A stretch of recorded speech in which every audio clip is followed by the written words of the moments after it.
그리스도인의 삶에 성령이 들어온다는 최종적인 목적, 그것이 무엇이겠습니까? 성령이 오면 능력을 받고 복음의 증인이 된다는 거예요. 그게 우리의 목표는 아닐 것입니다. 최종적인 목표는 열매가 생긴다는 것입니다. 저는 학교 다닐 때 저보다 공부도 못하고 별로 신통치 않게 보이는 사람들이 세상에 나와서 목회도 잘하고 그리고 참 성공하는 모습을 볼 때 내가 그 사람을 무시할 수 없더라고요. 그 사람이 내보다 공부 못한다고 내가 지금도 내 밑이라고 생각할 수 없더라고요. 공부는 나보다 못했지만 그 사람의 삶의 열매가 내보다 더 많은 거예요. 참 좋은 열매를 맺은 거예요. 그 사람은 훌륭한 사람입니다. 성경에 달란트 비유가 있지 않습니까?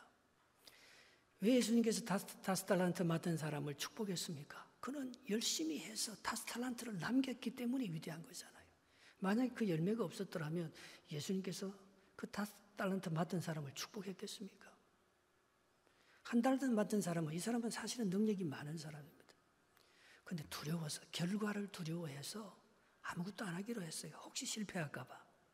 그래서 그는 아무것도 남기지 못했습니다. 열매가 없었습니다. 예수님께서 책망하지 않습니까? 우리는 과정이 중요하다. 물론 과정이 중요합니다. 물론 진실하고 착한 거 중요합니다. 그러나 그 열매가 아무것도 없다면 그 착하고 진실하고 그 순수한 그 과정이 무슨 유익이 있느냐 말입니다. 저는 트럼프를 별로 좋아하지 않습니다. 트럼프가 대통령 당선될 때 저는 굉장히 많이 비난하는 생각이었어요. 저 사람은 도덕적으로도, 저 사람은 인격적으로도, 저 사람은 신앙적으로도 내가 정말 온전한가? 내가 그렇게 생각했는데 그런 거 다 지우고 요즘 미국의 젊은이들은요, 이 맥도날드에서도 학생들을 사람을 모집할 너무너무 취업난이 힘들어서 취업난이 힘든 게 아니고 너무나 사람들이 필요해서 장학금을 다 주고 맥도날드나 스타벅스에서 학생들을 서로 땡기려고 경제가 너무 잘 돌아가니까 요즘 미국이 살만 난 것 같아요. 그걸 보고 계속해서 우리는 트럼프를 나쁜 놈이라고 말할 수는 없는 것입니다. 왜? 결과가 좋으니까. 결국 하나님께서도 우리에게 요구하는 게 뭡니까? 마지막에 네가 무슨 열매를 맺혔느냐 그걸 묻는 거 아니겠어요? 너에게는 어떤 결과와 열매가 맺혔느냐 그걸 알 수 있어요. 마태복음 7장 16절에 그러므로 그들의 열매로 그들을 알지니 가시나무에서 포도를 엉겅퀴에서 무화과를 얻겠느냐. 마태복음 7장 20절에 이러므로 그들의 열매로 그들을 안다는 거예요. 결국 포도나무가 좋다는 건 뭐예요? 포도나무가 많이 열리고 좋은 열매가 맺혔을 때 그 포도나무가 좋은 포도나무 아니겠습니까? 무화과가 좋다는 건 뭐예요? 무화과에 정말 실하고 좋은 무화과가 많이 맺혀서 우리에게 많은 열매를 줄 때 그 무화과나무가 좋은 무화과 나무인 거죠. 결국 결과는 열매로 말하는 거예요. 여러분, 우리가 믿음으로 신앙생활을 한다는 것은 반드시 좋은 열매가 맺히게 되어 있다는 것입니다. 그것을 가리켜서 성령의 열매라고 말해요. 우리가 믿음으로 사는 사람, 모든 사람들은 성령을 받았잖아요. 저는 사람이 예수를 믿어도 참 안 변한다. 그 말은 인정할 수가 없습니다. 내 퍼스널리티, 내 성질은 좀 더럽고 부족하고 비도덕적이고 아직도 음란하고 죄가 많지만 정말 성령께서 내 속에 역사하면은 나의 그런 모습들이 점점 변화하여 아름다운 열매를 맺혀가는 것, 그게 진짜 신앙인이죠. 내가 예수를 믿어도 1년이 지나도 작년이나 올해나 아무런 변화가 없고 예수 믿기 전이나 예수 믿고 난 후에나 아무런 변화가 없다면 그거는 크리스찬이라고 할 수가 없는 거죠. 우리가 정말 예수 그리스도를 믿는다면 우리 삶 속에 내 삶이 변하여 새로운 인격이, 새로운 생명의 열매가 맺혀야 된다는 것입니다. 그러면 예수를 믿고 성령을 받은 사람들이 맺히는 열매가 9가지가 나타난다고 오늘 본문은 분명히 말하고 있습니다. 22절, 23절 말씀을 같이 한번 읽어보겠습니다. 시작. 오직 성령의 열매는 사랑과 희락과 화평과 오래 참음과 자비와 양선과 충성과 온유와 절제니 이 같은 것을 금지할 법이 없느니라 했습니다. 이 9가지 성령의 열매를 쫙 놓고 보면 한마디로 뭡니까? 참는 거예요. 내가 저 사람을 공격하고 저 사람의 약점을 드러내고 저 사람을 심판할 수밖에 없지만 하나님께서 해결해 주실 줄 믿고 하나님의 손에 그 사람을 맡기며 참는 거예요. 그게 성령의 열매예요. 한마디로 말하면. 여러분, 내가 저 사람을 사랑할 수 없고 저 사람이 나에게 준 상처를 생각하면 내가 정말 보복하고 싶고 그의 악함을 온 세상에 까발리고 싶지만 예수 그리스도가 나의 허물도 용서해 주시고 사랑해 주신 그 은혜를 생각하여 그 사람의 약함을 덮어주고 사랑해 주고 축복해 준다면 그건 성령의 열매예요. 그 내 힘으로 내 감정으로 할 수 있는 게 성령의 열매의 마지막은 절제입니다. 셀프 컨트롤이 된다는 거예요. 셀프 컨트롤이 되는 사람은 성령의 사람입니다. 그런데 이 셀프 컨트롤이 안 돼요. 감정대로 말하고 생각하는 대로 내뱉고 느끼는 대로 판단하고 심판하고 그건 성령의 열매가 없는 사람이죠. 성령의 열매가 있는 사람들은 이 성령의 9가지 열매를 한마디로 말하면 사랑은 언제나 오래 참고 고린도전서 13장에 사랑을 얘기하면서 성령의 최고의 열매인 사랑을 해. 우리 아이가 비록 부족하지만 이 아이를 향한 하나님의 뜻이 분명히 있기 때문에 이 아이가 잘 될 거야. 이 아이를 통해서 앞으로 하나님께서 큰 영광을 거둬주세요. 그걸 믿고 끝까지 바라보며 참아내며 소망하는 것, 그 사람 성령의 사람이죠. 여러분에게는 어떤 열매가 맺히고 있습니까? 여러분의 이 아름다운 성경의 9가지 열매 중에 여러분들은 어떤 아름다운 열매를 그들의 열매로 그들을 안다고 했는데 여러분 우리의 인간의 가치는요 열매로 판단받습니다. 왜 그렇게 성공하려고 합니까? 성공이 나의 전부는 아니라도 성공을 해놓고 나면 모든 사람들이 야, 저 사람이 능력이 있다고 인정해 줍니다. 우리가 아무리 순수하고 열심히 일했어도 그 사람에게는 아무런 열매가 없어. 그러면은 우리가 그 사람을 바라볼 때 저 사람은 뭔가 죄가 있고 문제가 있고 약점이 있는가 보다. 결국은 그렇게 판단하게 되지 않습니까? 오늘 저와 여러분들에게 아름다운 열매를 맺히는데 이 아름다운 열매가 어디서 맺히느냐가 중요합니다. 그것은 이 성령의 9가지 열매는 한마디로 말하면 예수님의 인격과 성품을 가리킵니다.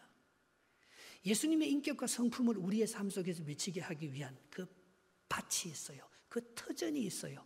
그것이 마태복음 11장 29절에 나는 마음이 온유하고 겸손하니 나의 멍에를 메고 내게 배우라. 그리하면 너희 마음이 쉼을 얻으리니. 우리의 이 아름다운 성령의 열매, 축복의 열매는 어디서 맺히는가 하면요. 예수님의 마음, 한마디로 온유하고 겸손한 마음 속에서 놀라운 열매들이 많이 맺히게 된다는 거예요. 빌립보서 2장 5절 6절에도 너희 안에 이 마음을 품어라. 곧 그리스도 예수의 마음이니 이는 근본 하나님의 본체시나 하나님과 동등됨을 취할 것으로 여기지 아니하시고 자기를 비웠다 했어요. 이 겸손한 마음, 낮아지는 마음, 거기에 성령의 놀라운 역사가 맺히는 거예요. 예수 그리스도의 사람은 정욕과 욕심을 십자가에 못 박은 사람입니다. 바로 거기에 성령의 열매가 맺히기 때문에 그런 거예요. 내가 살아가고는 성령의 열매가 맺힐 수가 없어요. 내가 살아가고는 내 성질과 내 이 나쁜 악함을 죽일 수가 없습니다. 우리가 이 성령의 아름다운 열매를 맺히는 것은 단 한 가지 방법이 있다면 그는 예수님과 함께하기 때문에 맺히는 거예요. 예수님과 동행하는 그 삶, 그것이 바로 성령의 열매 맺는 삶이라는 것입니다. 그것이 두 번째 오늘의 주제인 예수님과 함께 성령으로 살면 성령을 따라 산다는 것은 성령과 더불어 함께 동행하는 것을 말합니다. 24절 말씀을 한번 보겠습니다. 시작. 그리스도 예수의 사람들은 육체와 함께 그 정과 욕심을 십자가에 못 박았느니라. 나를 죽이고 주님과 더불어서 함께 살아가면은 하나님께서 오늘 우리에게도 정말 좋은 열매들을 많이 맺게 해주실 줄 믿습니다. 하나님께서 맺히게 하는 그 열매는요, 내가 생각하는 그 상상 이상이에요. 내 정과 욕심을 십자가에 못 박지 않고서는 절대 하나님 나라 들어갈 수 없습니다. 예수 믿는다고 하나님 나라 들어가는 게 아닙니다. 열매를 보고 나보고 주여 주여 하는 자마다 다 천국에 들어갈 것이 아니요, 내 하나님 아버지의 뜻대로 살아서 좋은 열매를 맺히는 그 사람만 들어가는 거예요. 그래서 오늘 본문 윗절에 여러분 성경을 갖고 왔으면 그걸 한번 저하고 같이 읽어보시기 바랍니다. 갈라디아서 5장 그 앞에 19절부터 21절까지 읽어보겠어요. 누구는 천국에 못 들어가요? 하나님의 나라를 유업으로 못 받습니까? 19절부터 같이 읽겠습니다. 시작. 육체의 일은 현저하니 곧 음행과 더러운 것과 호색과 우상숭배와 주술과 원수 맺는 것과 분쟁과 시기와 분냄과 당짓는 것과 분열함과 이단과 투기와 술취함과 방탕함과 또 그와 같은 것들이라. 전에 너희에게 경계한 것 같이 경계하니 이런 일을 하는 자들은 하나님의 나라를 유업으로 받지 못할 것이요. 내가 시기하고 예수 믿어도 여전히 시기와 질투가 일어나지요. 예수 믿어도 음란과 호색이 안 죽지요. 그러나 네가 정말 네 정욕과 욕심을 십자가에 못 박아 죽이기 전까지는 네가 성령의 열매가 일어나지 않는다는 거예요. 그런 사람들은 절대 하나님의 나라를 유업으로 받을 수가 없습니다. 여러분, 예수 믿으면 천국 간다, 거기에 너무 현혹되지 마시기 바랍니다. 예수 믿고 아름다운 성령의 열매가 맺혀야 천국 가는 거예요. 결국은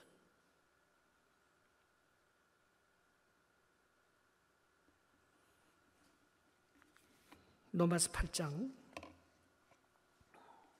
17절에 보면은 로마서 8장 13절에 보면은 너희가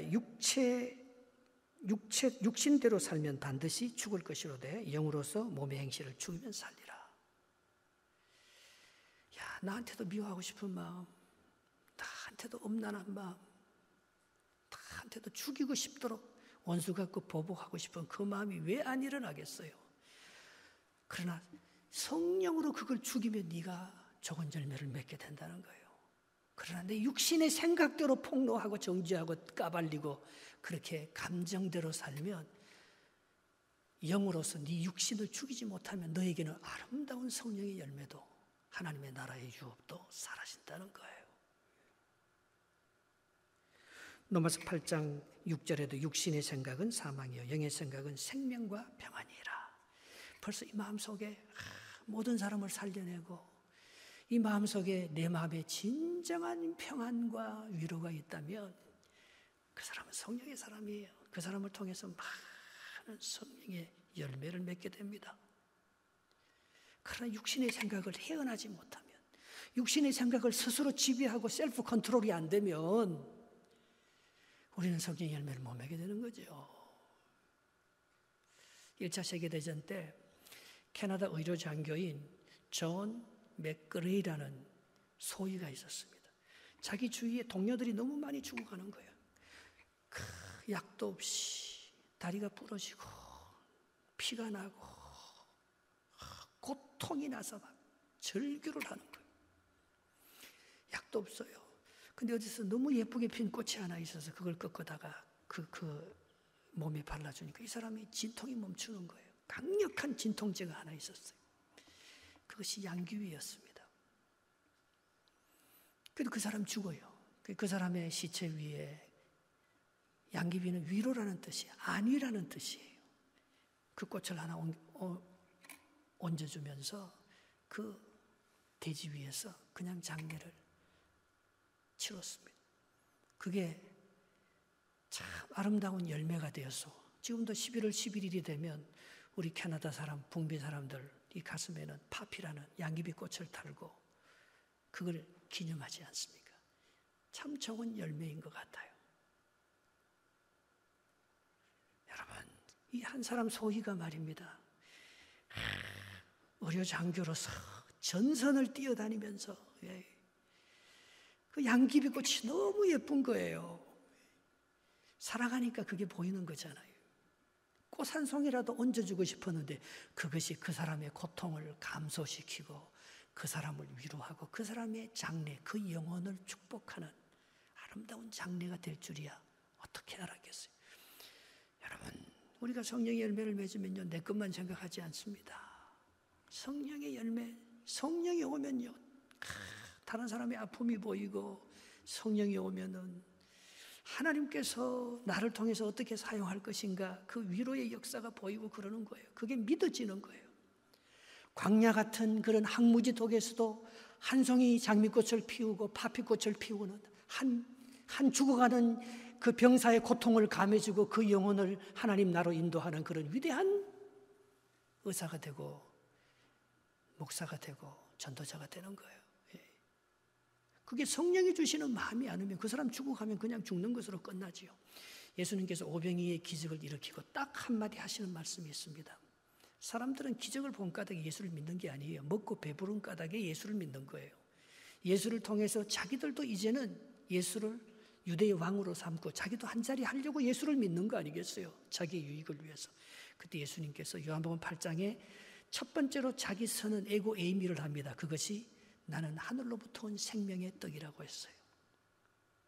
근데 아무도 그걸 안 믿어요.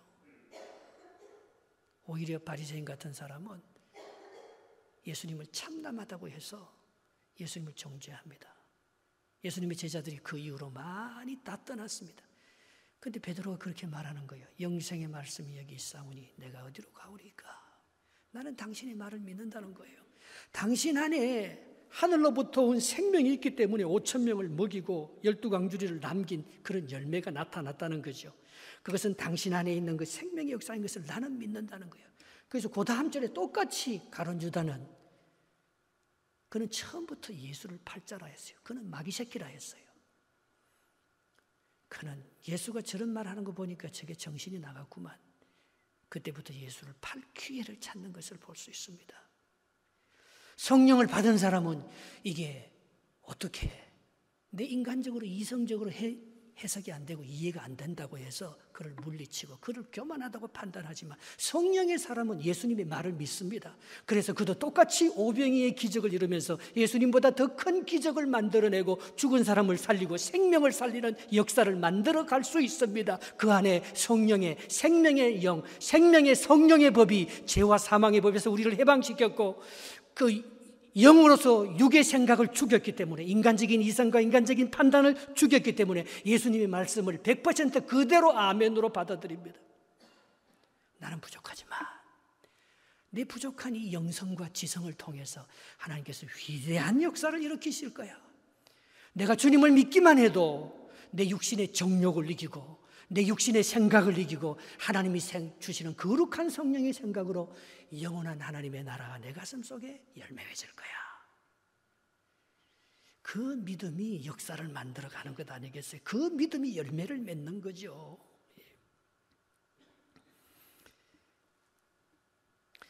열매를 맺을 때는요, 항상 뭐가 생기는가 하면 열매가 떨어진 자리에 흔적이 생깁니다.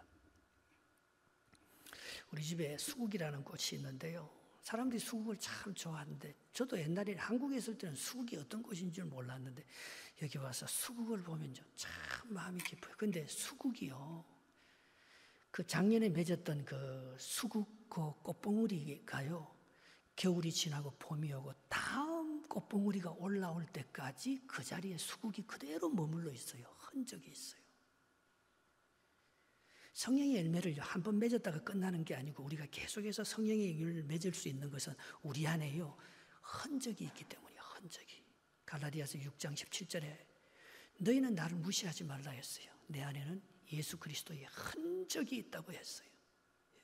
흔적은 스티그마라고 해서 이 그 노예들이나 그 짐승들에게 자기의 소유를 표시게 하기 위해서 화인으로 도장을 찍는 스티그마, 상흔, 거룩한 그런 상처를 가리켜서 스티그마, 흔적이라고 말합니다.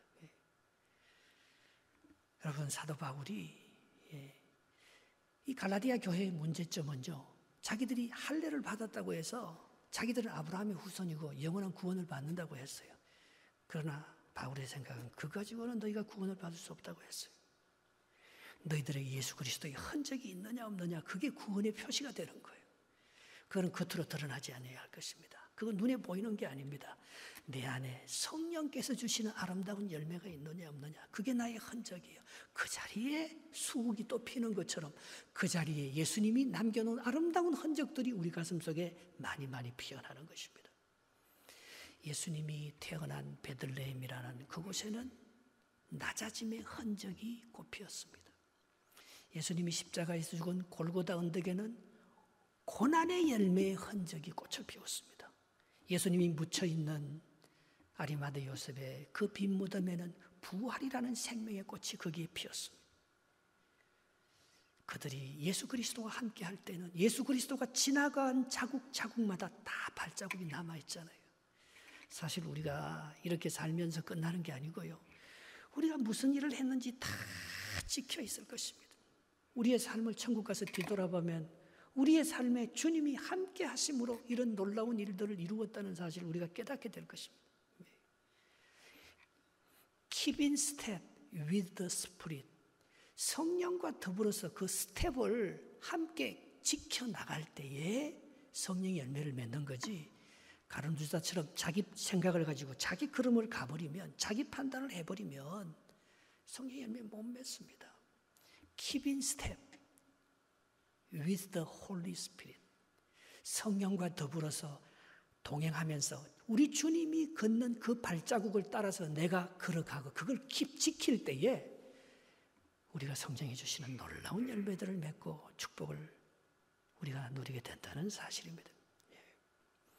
마지막으로 우리가 성령의 열매를 한번 맺는 게 중요한 것이 아니고 계속해서 맺기 위해서, 그리고 성령의 열매를 통해서 하나님께서 우리를 통해서 하시고자 하는 목적, 그것은 단 하나밖에 없다는 것입니다. 하나님의 영광을 드러내기 위해서. 마지막 절 2절 한번 읽어보겠습니다. 25절 26절입니다. 시작. 만일 우리가 성령으로 살면 또한 성령으로 행할지니 헛된 영광을 구하여 서로 노엽게 하거나 서로 투기하지 말지니라. 아멘. 성령으로 살면 또한 성령으로 행한다. 이게 keep in step with the Holy Spirit이에요. 그렇게 하면 내 영광을 구하지 아니하고 하나님의 영광을 구하는 길이기 때문에 우리가 반드시 좋은 열매들을 많이 맺게 될 것이라고 약속하고 있는 것입니다. 여러분들을 통해서 하나님의 영광이 나타나기를 축복합니다. 요한복음 15장 8절에 보면 너희가 열매를 많이 맺으면 너희 아버지께서 영광을 받으실 거라 했어요. 노인의 멸류관이 뭡니까? 자식입니다. 부모의 멸류관이 뭡니까? 자녀입니다.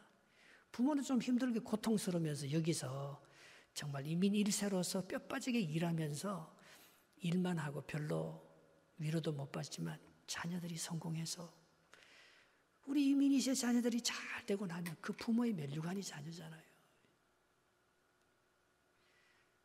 부모가 자녀를 통해서 다 영광을 받는 거 아니겠어요? 하나님께서요, 우리가 열매 맺는 걸 통해서 하나님이 영광을 받는 거예요. 교회가 부흥하고 성도들이 잘 되고 많은 열매를 맺고 서로 사랑하고 서로 축복하고 아름다운 선교 열매를 맺고 아름다운 전도와 사랑과 아름다운 이런 위로의 열매를 풍성하게 맺을 때 결국은 누가 영광 받는 거예요? 하나님 아버지. 자식이 잘 되면 부모가 영광스럽고 어깨 피고 힘주고 다니듯이 우리가 잘 되면 하나님께서, 하나님의 이름이 온 세상에 드러나면서 하나님께서 얼마나 욕먹지 아니하고 아버지의 이름이 영광을 받게 될 것이라고 말씀하고 있지 않습니까? 우리가 하나님의 영광의 도구예요. 우리를 통해서 하나님의 이름이 여기에 하나님이라는 이름을 붙이고 다니는 거예요. 사실은 우리의 모습을 통해서 그들은 하나님을 만납니다. 우리가 한 아름다운 열매를 통해서 그들이 하나님이 살아계시다는 것을 찬양하고 하나님의 이름을 존귀하게 예배하며 경배하는 자리에 이르는 것입니다. 그건 바로 우리가 많은 열매를 맺을 때에, 반대로 말하면 우리가 하나님의 영광을 위해서 살 때 하나님께서 우리에게 정말 좋은 열매들을 많이 주신다는 거예요. 우리께 주님께서 주시는 그 열매를 우리가 많은 것을 받아 먹고 살 때 하는데, 만약에 그렇지 아니고 내 영광을 위해서 살면 전도서 솔로몬의 고백처럼 전도서 1장 2절에 모든 것이 헛되고 헛되니 모든 것이 헛되도다, 이렇게 되는 거예요. 여러분, 솔로몬의 전반부 삶과 후반부 삶이 완전히 갈라지듯이 그가 정말 하나님께 예배하고 하나님께 지혜를 구했을 때 하나님께서 그를 통해서 모든 것을 주셨지만, 그가 말년에 이방 여인들과 정략적으로 결혼해서 죄악에 빠지고 하나님으로부터 멀어졌을 때 하나님의 영광이 그를 사라져버렸잖아요. 이스라엘이 블레셋과의 싸움에서 법궤를 가지고 나왔지만 그 법궤를 빼앗겨버렸을 때 아들이 하나 태어났는데, 엘리의 손자가 하나 태어났는데 그 사람이 이가봇인데, 이는 하나님의 영광이 떠나버렸다는 뜻입니다. 여러분, 우리는 하나님이 떠나면은요 정말 비참해집니다. 그러나 우리가 아무리 부족해도 하나님 우리와 함께 하면은 부족함이 없게 될 줄 믿습니다. 우리 보고 너는 시냇가에 심은 나무라 했잖아요.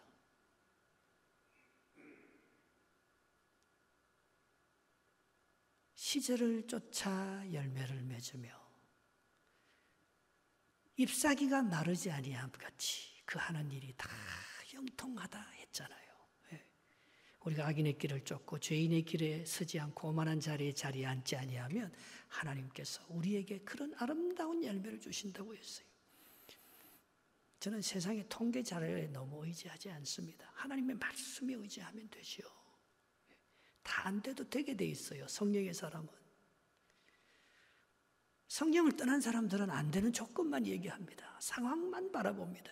그러나 성령의 사람들은 말씀의 생명이 살아있고 하나님의 영광을 바라보기 때문에 내 안에 역동하는 소망과 능력이 넘치는 거예요. 그 힘으로 모든 것을 되게 합니다. 그러니까 열매가 있죠. 벌써 내가 안 된다는데 무슨 열매가 나타나겠습니까? 우리 피택자 교육을 다 마쳤어요, 이번에.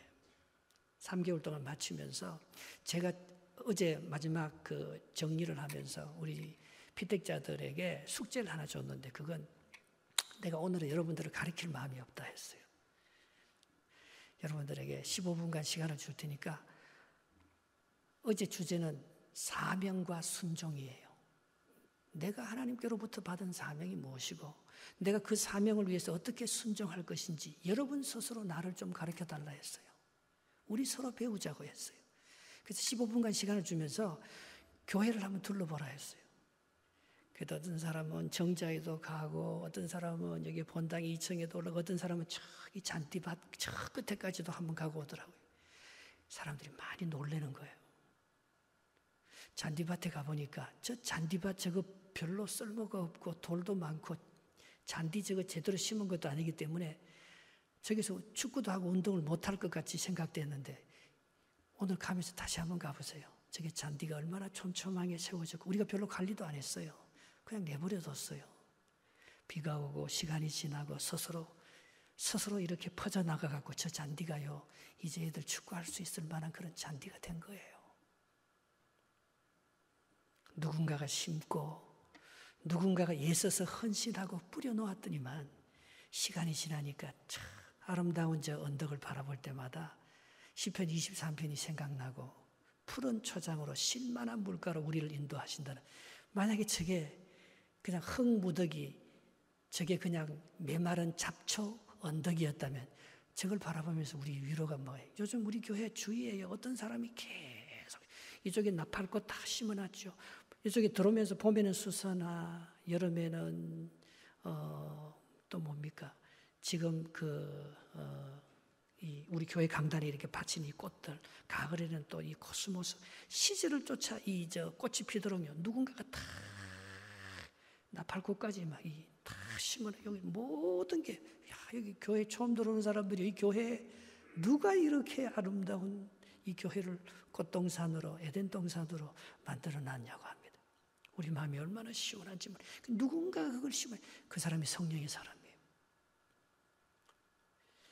부자 아리마대 요셉이 그가 마음이 쫄려서 빌라도에게 가서 예수님의 시체를 달라고 장례 치를 용기가 없었지만 성령에 사로잡혀서 담대하게 돌연히 그 빌라도한테 가서 예수님 시체를 달라고 합니다.